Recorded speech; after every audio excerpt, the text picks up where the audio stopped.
जानते हो पौलुस ने क्या कहा था? पौलुस ने कहा था कि हे भाइयों, अभी मेरा मैसेज और मेरी टीचिंग यहां से स्टार्ट हो रही है, तो मैं जितने लोग हैं मैं रिक्वेस्ट करता हूं आखिर तक बने रहना। पौलुस ने कहा था और वार्न किया था, चेतावनी दी थी। उसने कहा था कि हे भाइयों, और पहला कुरिन्थियों 12 का 1 से 3। अच्छा, कल वो दूसरा कुरिन्थियों था 11वां अध्याय का, नॉट पहला कुरिन्थियों, तो उसको देख लीजिएगा। लिखा है कि हे भाइयों, मैं नहीं चाहता कि तुम, अभी जो देख रहा है तुम, इसका uploaded video, recorded video, edit video देख रहा होगा तुम, और साथ ही साथ मैं, हम सभी को, वो पास्टर्स तुम, बिशप तुम, अपोस्तल तुम, कहता है कि भाइयों मैं नहीं चाहता कि तुम आत्मिक वरदानों के विषय में अज्ञात रहो। इग्नोरेंट इंग्लिश ट्रांसलेशन है। पौलुस कहता है कि किसी भी दान के प्रति अनजान मत रहो। क्यों? मैं रखूंगा। सबसे पहले कहता है कि तुम जानते हो कुरिन्थियों की कलीसिया को, अब ये पार्ट बी है। कुरिन्थियों की कलीसिया को कहता है कि तुम जानते हो कि जब तुम अन्य जाति थे तो गूंगी मूर्तों के पीछे जैसे चलाए चलते थे वैसे चलते थे। तुम क्या करते थे? गूंगी मूर्तियां जिसकी तुम वर्शिप करते थे। कुरिन्थियों की बात कर रहा है, उस वक्त के अन्य जातियों की। कहता है कि वो जैसे बुलवाते थे तुमसे, तुम बोलते थे, वो जैसे कहते थे तुम करते थे। यही तो लिखा ना, जैसे वो चलाते थे तुम चलते थे, लेकिन वहां से शुद्ध होकर, धर्मी होकर, पवित्र होकर, जिसको कहते हैं ना पूरी तरह से साफ होकर, तुम अभी मसीह में आ गए। तो जिसके चलते पौलुस कहता है, इसीलिए, शब्द को ध्यान दीजिए, इसीलिए मैं तुम्हें चेतावनी देता हूं। आपको पता है पौलुस अगर चेतावनी वर्ड यूज कर रहे हैं ना, वार्निंग की बात कर रहा है ना, तो इसका मतलब है कि बात गंभीर है। कुरिन्थियों की कलीसिया में ऐसी कोई स्पिरिट आ चुकी थी जो कलीसिया को बिगाड़ रही थी, और किस क्षेत्र में बिगाड़ रही थी मैं रखूंगा। और जिसके चलते पौलुस ने पत्र लिखा, हालांकि वो वहां गया नहीं, उसने पत्र लिखकर इमरजेंसी को समझा, उसने लेटर लिखा, उसने कहा कि कुरिन्थियों की कलीसिया में ये पढ़वाया जाए और वहां के लोगों को बताया जाए। और जब मैं बैठा यहां स्टडी कर रहा था तो इसकी इमरजेंसी को मैं भी समझ पाया, और जिसके चलते आज ये बातें आपके बीच में रख रहा हूं। अब मैं जानता हूं कि जो पत्थर दिल वाले हैं, कठोर लोग हैं, जिनको सुधरना नहीं है, जिनकी बुद्धि बैल बुद्धि हो चुकी है, और साथ ही साथ वो अंधे अगवे हो चुके हैं, उनको मेरी बातें नहीं समझ आएगी। उनको तो अभी शायद गुस्सा भी आ रहा होगा कि डैनियल राज तुम क्या बोल रहे हो, गलत टीचिंग है, रॉन्ग टीचिंग है। ए भाई, मेरी बात नहीं समझ में आती ना, चले जाया करो, मेरी वीडियो को मत देखा करो, ठीक है? लेकिन अगर सीखना है तो ही देखा करो, मैं हमेशा कहता हूं। तो जिसके चलते कहता है कि इसीलिए मैं तुम्हें चेतावनी देता हूं। पौलुस समझ चुका था कि इनको वार्न करना जरूरी है। अभी मैं भी समझ चुका हूं कुछ 5-6 सालों से कि इसको लेकर वार्न करना जरूरी है। और जिसके चलते भारत के अंदर और खास करके महाराष्ट्र, मुंबई के अंदर मैं कुछ 3-4 साल से इस विषय को लेकर बहुत सिखा रहा हूं। और जिसके चलते जो मेरे मित्र थे, सेवक, पास्टर्स, मुझसे आज बैर करके बैठे, दुश्मनी करके बैठे, मैं उनका दुश्मन बन चुका हूं। उससे कोई फर्क नहीं पड़ता, क्योंकि दूध का दूध, पानी का पानी होगा। कब? जब महान रखवाला पूछेगा तब। या दूध का दूध और पानी का पानी, तब तो हो ही जाएगा, लेकिन तब तक बहुत देर हो जाएगी। और वो शायद तब कहेंगे, काश डैनियल भाई आपकी बात सुन लिए होते, काश आपकी वीडियो को मना कर रहे थे कि व्हाट्सएप पे मत डालो, काश उसको डाल देने की इजाजत दे दिए होते, तो वो भी सुधरते, हम भी सुधरते। आपको और एक बात बता दूं कि अंत के दिनों में होगा क्या, सबसे ज्यादा गुस्सा आएगा चर्च के मेंबरों को, अपने अपने सेवकों पर। इस बात पे गुस्सा आएगा कि हम दारू छोड़े मसीह के लिए, मूर्ति पूजा छोड़े मसीह के लिए, गंदगी की काम को छोड़े मसीह के लिए, और तुम पर भरोसा किए रेवरेंड, तुम पर भरोसा किए बिशप, तुम पर भरोसा किए अपोस्तल, तुम पर भरोसा किए डॉक्टर सो कॉल्ड इंटरनेशनल, तुम पर भरोसा किए पास्टर, लेकिन तुम्हारे पीछे चलकर तुम हमको नरक में डाल दिए बिकॉज ऑफ दिस। रबा रबा शबा शबा के क्षेत्र में, इस एरिया में तुमने हमको फंसा दिया। ऐसा गुस्सा उस वक्त में आएगा। लेकिन फिर कहता हूं, अभी तक वो दिन नहीं आया, सुधर जाओ। अभी तक वो दिन नहीं आया, सुधर जाओ, खुद भी सुधरो और अपने लोगों को भी सुधारो। और मैं फिर कहता हूं, इस मुहिम को मैं जारी रखूंगा और जितने लोगों को जागरूक कर सको। लिखा है, इसलिए मैं चेतावनी देता हूं। किस चीज की चेतावनी दे रहा है? देखो लिखा है कि जो कोई परमेश्वर की आत्मा की अगुवाई से बोलता, इसका मतलब क्या है कि गूंगी आत्मा जो उस वक्त में थी उनसे कुछ बुलवाती थी। क्यों? क्योंकि वो तो नहीं बोल सकती, क्योंकि गूंगी आत्मा है, लेकिन इनसे बुलवाती थी। तो कहता है कि जो कोई परमेश्वर की आत्मा की अगुवाई से बोलता है वो नहीं कहता कि यीशु श्रापित है। इसका मतलब है कि अगर परमेश्वर की आत्मा नहीं है तो ऐसी कौन सी आत्मा है जो यीशु को श्रापित बुलवाती है? यह है टॉपिक, ये है विषय।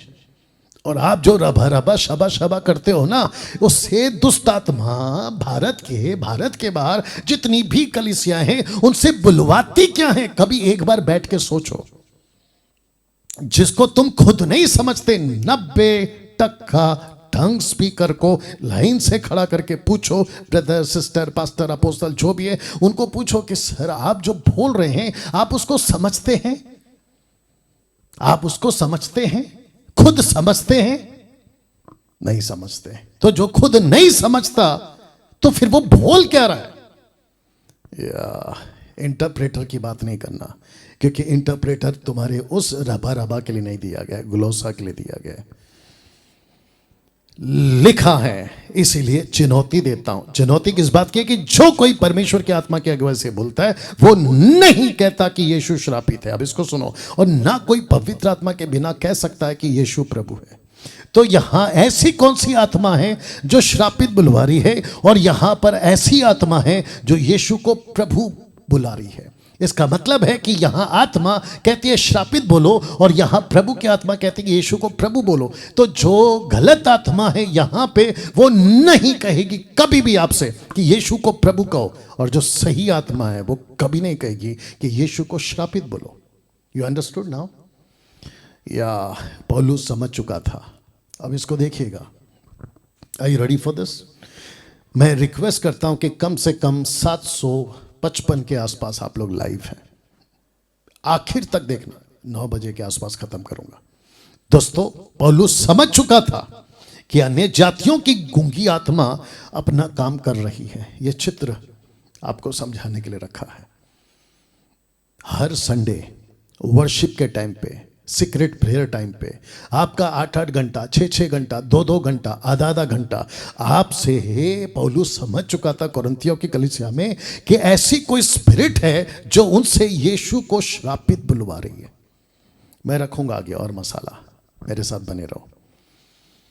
यहां अब इस वक्त में कुछ हो रहा होगा आपको, और आपको एहसास हो रहा होगा। Pakistan, Israel, middle east, Canada, UK, USA, Italy, New Zealand, Australia, Bharat का 29 राज्य।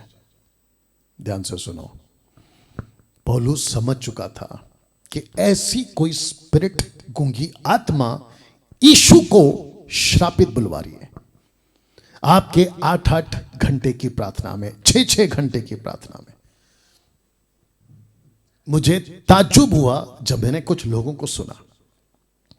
कहते हैं कि हम रात भर पहाड़ में जाते हैं, पूरी रात अपनी कलीसिया को ले जाते हैं, और उस पहाड़ के ऊपर हम घंटों रबा रबा शबा शबा बोलते रहते हैं।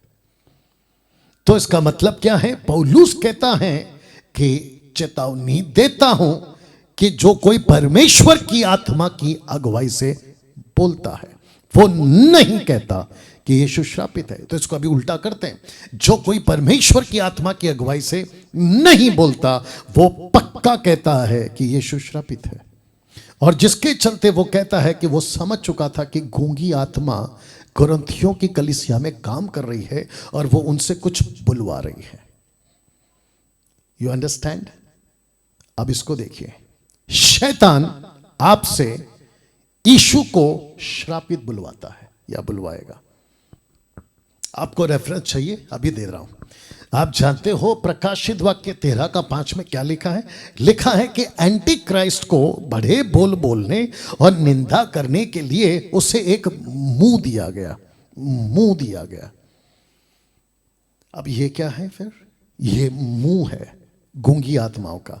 लूसीफर क्या कर रहा है? एंटी क्राइस्ट के टाइम पे फर्स्ट जॉन चैप्टर 2 वर्स 18 के भी हिसाब से एंटी क्राइस्ट अभी ऑलरेडी एग्जिस्ट कर रहे हैं। दुष्ट आत्माएं अभी ऑलरेडी एग्जिस्ट कर रहे हैं। बुरी आत्माएं, गलत शिक्षाओं की आत्माएं ऑलरेडी एग्जिस्ट कर रहे हैं। अगर आप बाइबल को नहीं जानते तो फिर तो बेड़ा गर्क है आपका, लेकिन अगर बाइबल के जानकार है तो आप समझ रहे हो कि मैं क्या बात कर रहा हूं। तो जिसके चलते ये वचन कहता है कि उसको एक मुंह दिया गया है। बट दिक्कत की बात यह है कि लूसीफर आपको हिंदी में, इंग्लिश में, मराठी में, गुजराती में, दुनिया भर के भाषाओं में आपसे वो नहीं बुलवाएगा। वो लैंग्वेज जो आपको समझ आती है तो वो क्या करेगा? ऐसी कोई भाषा आपसे बुलवाएगा और वो कहेगा कि यीशु को श्रापित बोलो। क्यों? क्योंकि लूसीफर को गुस्सा है परमेश्वर के ऊपर। आप जानते हैं ना, ब्राजील में जो कार्निवल चल रहा है वहां पर क्या चल रहा है? ऐसी कुछ चल रहा है। You understand? वहां लूसीफर का तमाशा चल रहा है। यीशु की निंदा की जा रही है। यीशु को प्रतिमा बनाकर किसी इंसान को रखकर सड़क पे लेकर जाकर कोड़े मारना, वो सब कुछ बोल रहा है। तो इसका मतलब है कि लूसीफर यीशु को पसंद नहीं करता था, नहीं करता है और आगे भी नहीं करेगा। और एंटी क्राइस्ट के टाइम पे तो ये और भी पीक पे होगा। पीक समझते ना, टॉप पे होगा। वाह! मुझे दुख क्या होगा पता है? बहुत ध्यान से सुनना।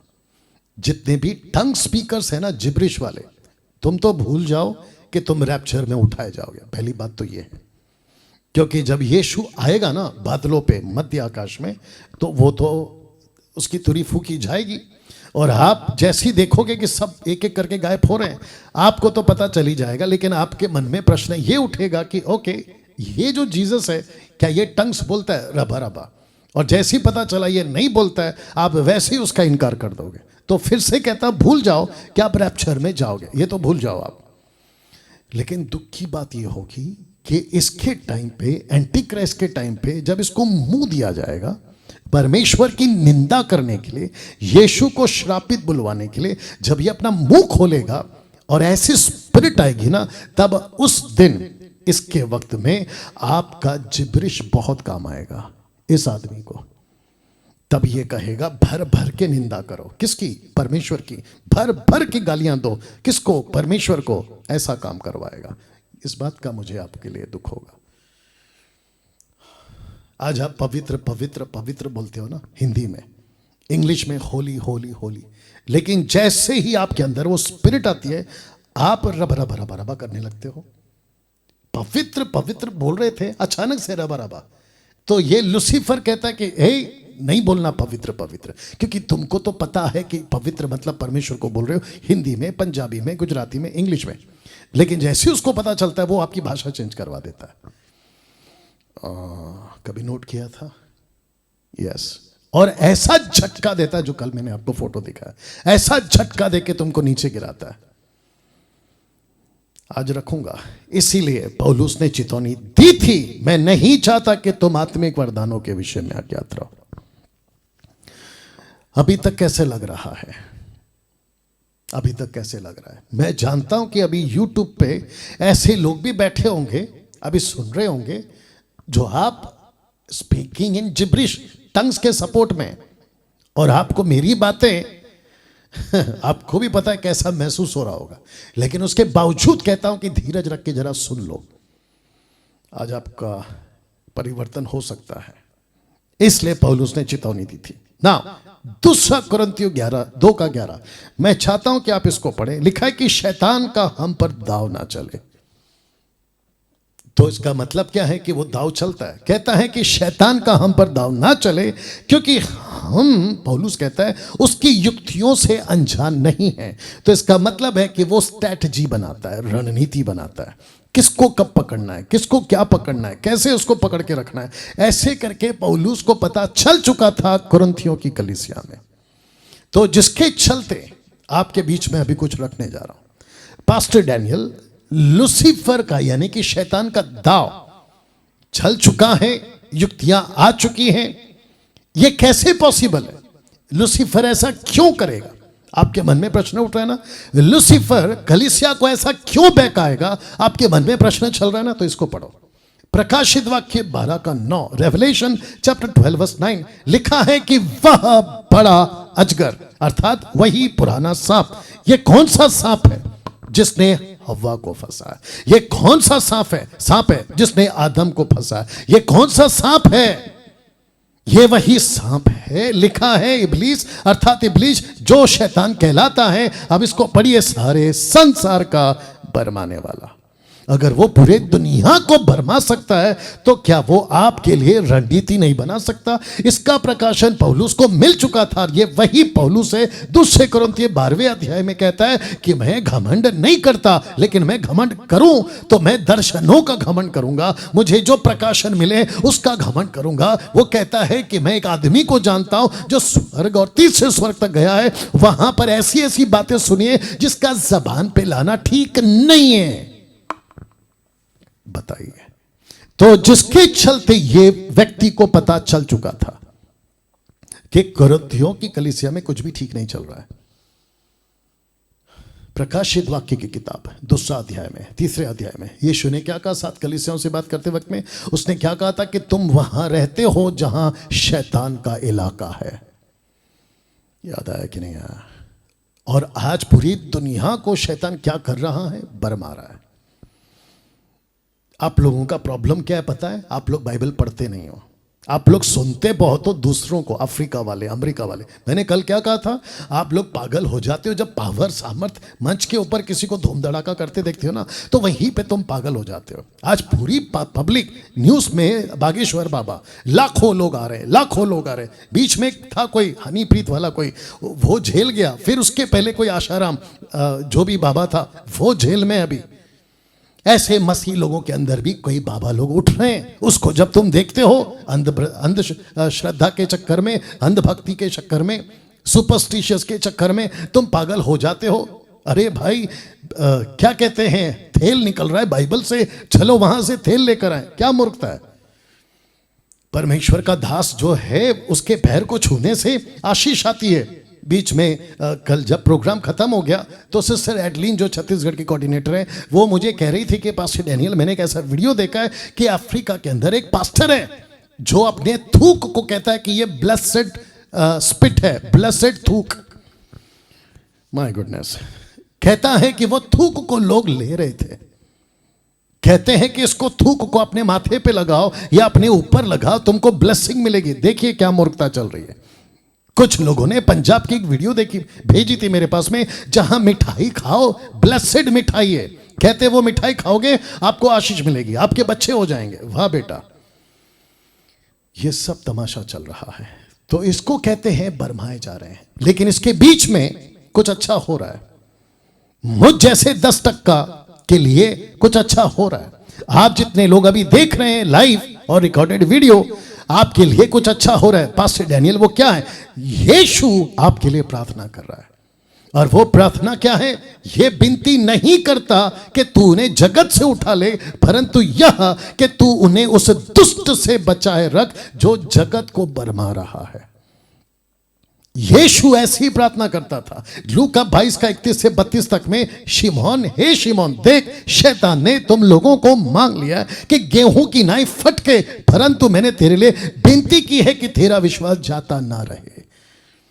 लूसीफर ने तुम लोगों को मांग लिया है। क्यों? क्योंकि वो चाहता है कि मैं पूरी दुनिया को भरमाऊं। तो जिसके चलते यहां पर यीशु कह रहा है मैं प्रार्थना कर रहा हूं। अभी इसको देखिए, 2 थिस्सलुनीके 3 अध्याय वचन 2 और 3 कहता है पौलुस की, और हम टेढ़े और दुष्ट मनुष्यों से बचे रहें क्योंकि हर एक में विश्वास नहीं है। 90% born again Christians are possessed with the tongue spirit। पौलुस क्या कहता है? परंतु प्रभु में वो कहता है कि हर एक में विश्वास नहीं पाया जाता, परंतु प्रभु सच्चा है, वह तुम्हें दृढ़ता से स्थिर करेगा और उस दुष्ट से सुरक्षित रखेगा। ये देख लो, इस दुष्ट से सुरक्षित रखेगा।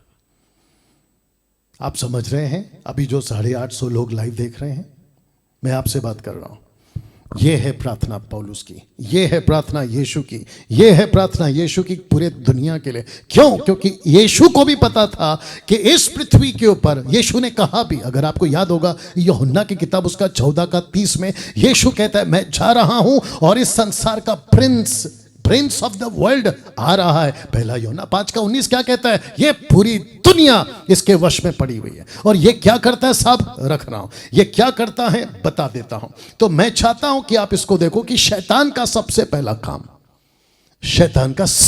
पहला काम है कि मनुष्य की बुद्धि को अंधा कर देना। इसको कुछ सेकंड तक रख रहा हूं, देख लीजिएगा। यह है शैतान का पहला काम। जो बच्चा पैदा होता है उसको बुद्धि अंधी कर दो, जो व्यक्ति बड़ा हो जाता है उसकी बुद्धि को अंधा कर दो, जो व्यक्ति चर्च में आता है उसकी बुद्धि को अंधा कर दो, जो पास्टर बाइबल पकड़कर प्रीचिंग करने जा रहा है उसकी बुद्धि को अंधा कर दो। इसलिए यीशु कहता है कि बुलाए हुए बहुत हैं परंतु चुने हुए कम।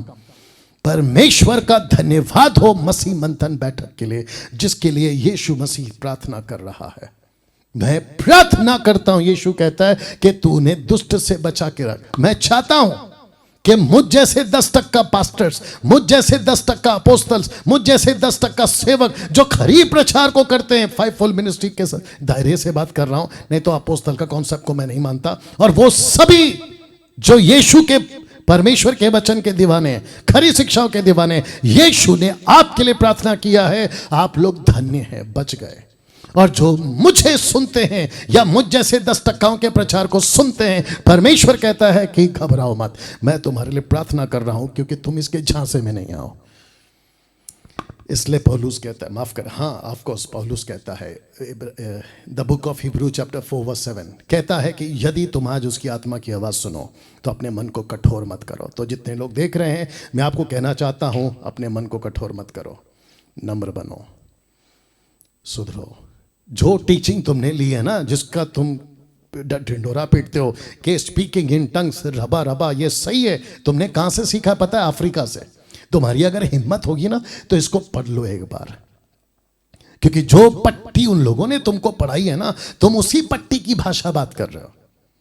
कभी वहां से निकलो, उस जोन से बाहर निकलो, उस गुब्बारे के हवा से बाहर निकलो। और जब तुम अकेले में आओगे ना तो पूरा दिमाग से कचरा निकाल के बोलना, प्रभु ये दरअसल है क्या, जो कि आज मैं आपकी मदद भी करूंगा। फिर दूध का दूध और पानी का पानी होगा। तो फिर से कहता हूं कि यीशु प्रार्थना कर रहा है और पौलुस ने भी प्रार्थना किया। क्यों? लिखा है कि शैतान का सबसे पहला काम है व्यक्ति की बुद्धि को अंधा कर देना। अगर बुद्धि ही आपकी अंधी हो गई है तो इसको क्या समझोगे, मेरे वीडियो को क्या समझोगे? और जिसकी बुद्धि हो गई है ना अंधी, वो यूट्यूब पे मेरे अगेंस्ट में वीडियो बनाते घूमते।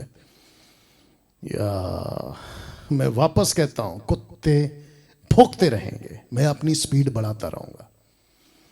You understand? माय गुडनेस, कैसा लग रहा है? ये कैसा लग रहा है आपको? ये किसी यूट्यूब का खाना नहीं है, ये किसी अफ्रीका का खाना नहीं है, ये यहां बैठे इसी ऑफिस में परमेश्वर की आत्मा की तरफ से दिया हुआ खाना है जो आपके लिए परोस रहा हूं। इसको पढ़िए साहब, 2 कुरिन्थियों 4:4 का। पास्टर डैनियल अंधा कैसे बना सकता है, पढ़ लीजिए। लिखा है कि अविश्वासियों के लिए जिनकी बुद्धि को इस संसार के ईश्वर ने अंधी कर दी है, ताकि मसीह जो परमेश्वर का प्रतिरूप है उसके तेजोमय सुसमाचार का प्रकाश उन पर ना चमके। ताज्जुब होता है ना कि यहूदी जहां यीशु पैदा हुआ, यहूदी, इज़राइल, यरूशलेम, बेथलेम, जॉर्डन, ये सभी क्षेत्र जहां यीशु पैदा हुआ, जहां 18 साल बड़ा हुआ, जहां 30 साल तक रहा, जहां 3.5 साल सेविका की, ऐसे क्या कहते हैं, मंदमती, उनका बुद्धि भ्रष्ट हो चुका है। आंखों के सामने चल रहा था, आंखों के सामने चमत्कार हो रहा था, उसके बावजूद उनको नहीं समझ आ रहा था कि यही मसीहा है। तो जिसके चलते पौलुस ने क्या कहा, 2 कुरिन्थियों 3:14 कहते हैं, परंतु वे मतिमंद हो गए, क्योंकि जो आज तक पुराने नियम को पढ़ते समय उनके हृदय पर वही पर्दा पड़ा रहता है, और पर वो मसीह में उड़ जाता है। मूसा का पर्दा, अंधेपन का पर्दा, हृदय पे पर्दा, आंखों पे पर्दा, बुद्धि पे पर्दा। तब जाकर मैंने ये लिखा था कि लूसीफर का एक ही काम है, लूसीफर का एक ही काम है, मनुष्य को अंधा बना दो, मनुष्य की बुद्धि को अंधा कर दो, उनको अंधकार में डाल दो। You understand? तो ताज्जुब होता है ना, आज इतने पढ़े लिखे लोग हैं, साइंटिस्ट टाइप के लोग हैं, डॉक्टर टाइप के लोग हैं, ऊपर चांद तक जाकर आ गए, उसके बावजूद उनको ये बात समझ में आती क्यों नहीं है कि यार ये सच रास्ता, ये सही रास्ता है। बड़े बड़े ऋषि मुनि, बड़े बड़े पंडित, बड़े बड़े मौलाना, बड़े बड़े धर्म गुरु, सब के सब, उनकी आंखें खुलती क्यों नहीं है? वो इसलिए नहीं खुलती क्योंकि इस व्यक्ति ने एक स्ट्रैटेजी बनाई है कि जैसे ही पैदा हो उनकी बुद्धि अंधा कर दो, उनकी बुद्धि को अंधा कर दो। विश्वासी जैसे उद्धार पाए उसकी बुद्धि को अंधा कर दो। मैं भी रखूंगा और कुछ वचन, उनकी बुद्धि को अंधा कर दो। ये जैसे ही बाइबल पढ़े, कितने लोग हैं, आप लोग मेरे साथ सहमत होंगे, आप लोग जो कहते हैं ना कि पास्टर डैनियल हम पढ़ते तो हैं लेकिन हमको समझ में नहीं आता। हम पढ़ते तो हैं लेकिन हमको समझ में नहीं आता। वो इसलिए नहीं आता है क्योंकि आपकी बुद्धि अंधी हो गई है, या आपकी बुद्धि अंधी हो गई है, आपकी बुद्धि अंधी हो गई है। वाह, कैसा लग रहा है?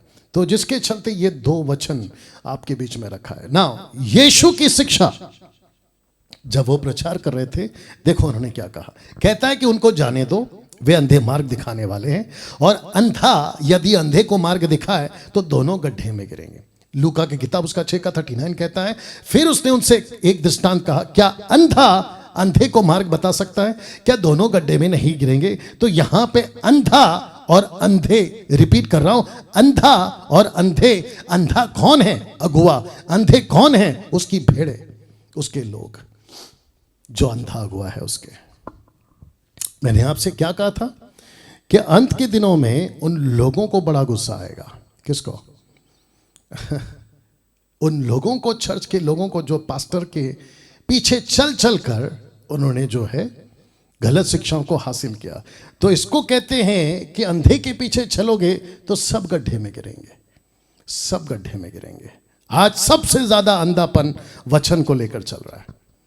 बाकी सब ठीक है, सबको समझ लेते हैं, टेक्निकल जितनी चीजें ना उसको समझ लेते हैं, बाकी जितनी चीजें ना उसको समझ लेते हैं, लेकिन जैसे ही वचन की बात आती है, खत्म, उनका दिमाग चलना बंद हो जाता। तो सबसे ज्यादा अंधापन वचन को लेकर है। और मैं चाहता हूं कि ये वचन आप पढ़िए, पॉज करके बाद में पढ़ लेना। जो कोई राज्य का वचन सुनकर नहीं समझता, उसके मन में जो कुछ बोया गया था उसे वह दुष्ट आकर छीन ले जाता है, दुष्ट आकर छीन लेता है। जब आप बाइबल पढ़ते हैं और आपको समझ में नहीं आता है तो इसका मतलब क्या है? इसका मतलब यह है कि आपको परमेश्वर का वचन समझ में नहीं आ रहा है। और जब आपको वचन समझ में नहीं आता तो आप क्या करते हैं? आप भटक जाते हैं, और जो आपको ठीक लगता है आप उसके पीछे चलते हैं, और ऐसे ही टाइम पे लूसीफर आता है और आपका फायदा उठाता है। बताइए अभी तक कैसे